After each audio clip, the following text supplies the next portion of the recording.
আসসালামু আলাইকুম। আজকের সহজ রেসিপিতে থাকছে সুজির হালুয়া। বাড়িতে থাকা মাত্র কয়েকটা উপকরণ দিয়েই সুজির হালুয়া তৈরি করা যায়। সকালের নাস্তার জন্য খুব অল্প সময়েই এই সুজির হালুয়া তৈরি করতে পারবেন। তাহলে আমি কথা না বাড়িয়ে রেসিপিতে চলে যাচ্ছি।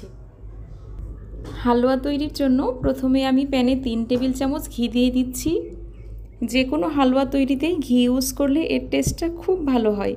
তবে বাসায় ঘি না থাকলে এখানে তেল দিয়েই সুজিটা ভেজে নেবেন। এখানে আমি 1.5 কাপ কাঁচা সুজি দিয়েছি। চুলার জালটা মিডিয়াম টু লোতে রেখে সুজিগুলো হালকা করে ভেজে নিতে হবে। চুলার জাল বেশি থাকলে সুজিতে খুব তাড়াতাড়ি ব্রাউন কালার চলে আসবে, সেক্ষেত্রে বরফির কালারও কিছুটা কালচে মতো হয়ে যাবে। তাই মিডিয়াম টু লোতে রেখে অনবরত নেড়ে নিতে হবে। সুজিগুলো যখন এইরকম ঝরঝরে আর দেখতে দানা দানা হয়ে যাবে, এই পর্যায়ে আমি 1 লিটার হালকা গরম দুধ দিয়ে দিচ্ছি।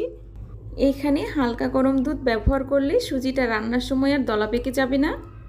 হাতের কাছে দুধ না থাকলে চাইলে দুধের পরিবর্তে এখানে হালকা গরম পানিও দেওয়া যাবে, তবে দুধ দিলেই হালুয়ার টেস্টটা বেশি ভালো আসে। কিছুক্ষণ এইভাবে নাড়াচাড়া করে নিলেই সুজিটা সেদ্ধ হয়ে যাবে।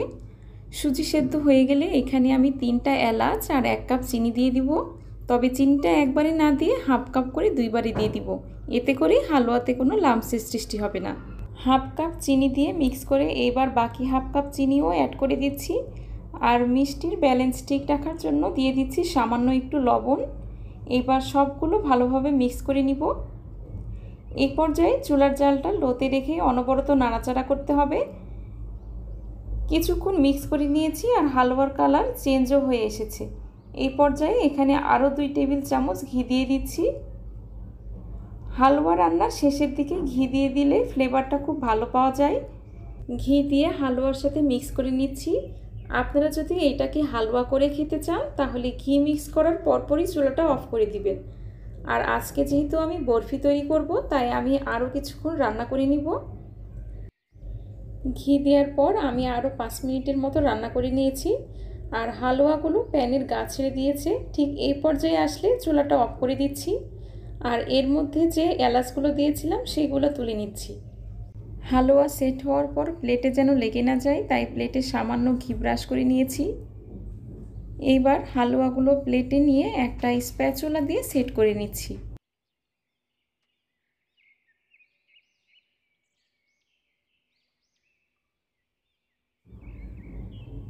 ওপর দিয়ে কিছু কাজু ও পেস্তা বাদাম ছড়িয়ে দিচ্ছি।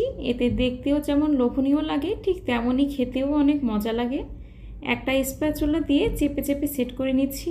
কিছুক্ষণ এইভাবে রেখেই ঠান্ডা করে নিব, আর ঠান্ডা হলেই হালুয়া পুরোপুরি সেট হয়ে যাবে।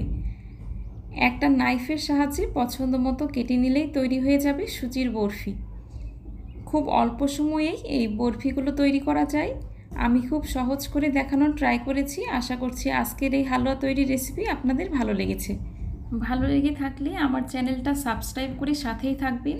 আর যারা ফেসবুক থেকে দেখছেন পেজে ফলো দিয়ে রাখবেন। সকালের নাস্তার জন্য ঝটপট এই হালুয়া রেসিপি তৈরি করে নেওয়া যায় আর খেতেও অসাধারণ লাগে।